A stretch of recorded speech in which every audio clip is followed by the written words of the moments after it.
বাইরের লেবাস দেখে মানুষ বিচার করেন আপনারা? টাকা পয়সা দেখে বিচার করেন? হায় রে বিচার আপনাকে। এই যে এতগুলা কথা শোনাইছেন, খালি আমার ছোট বোনটা ওরে ভালোবাসা বিয়া করছে। তাছাড়া এই বাড়িতে আমি পাও দিতাম। কারে কি কইতাছে না? এই ছোট বোনটারে সেই ছোটবেলা থেকে অনেক কষ্ট করে মানুষ করছি, কোনো কিছুর অভাব বুঝতে দেই রে।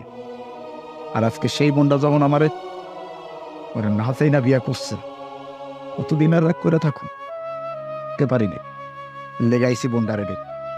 কিন্তু আওয়ার পরে যে অপমানটা করছেন, এই জায়গায় আমার আর থাকার কোনো ইচ্ছা নাই। কিন্তু আমি যে কোন জায়গা থেকে উঠাইছি এটা আপনাদের চোখে আঙ্গুলটা দেখানো উচিত আছে, এর দিকে দেখাই দি।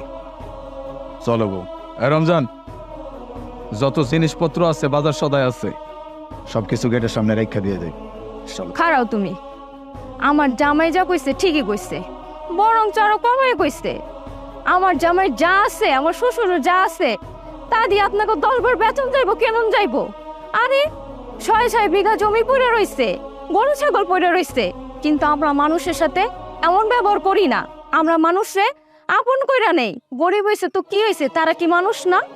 আমার বাপ মা আমারে যে শিক্ষা দিছে, তার চাইতে বেশি শিখছে আমার শ্বশুর বাড়ি আইসা। তারা আমারে শিখাইছে মানুষকে কেমনে সম্মান করতে হয়, ভালোবাসতে হয়, গরিবের লাগে কেমনে আচরণ করতে হয়।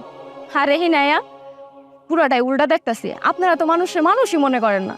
আরে আমার জামাই তো নাইতেই চায় নাই, আমার অনুরোধ আইছি, হাত পা ধইরা তারপর নিয়ে আইছি। শুধু আমার ননদটা এখানে এসছে দেখা, আমগো না জানায় বিয়াটা করছে দেখা শুধু আইছি দেখতে আপনারা মানুষটা কেমন, আমার ননদটা কোন জায়গায় আয়া পড়ছে। কিন্তু আয়া তো দেখলাম না, আমার ননদটা পুরো অমানুষ মধ্যে আয়া পড়ছে।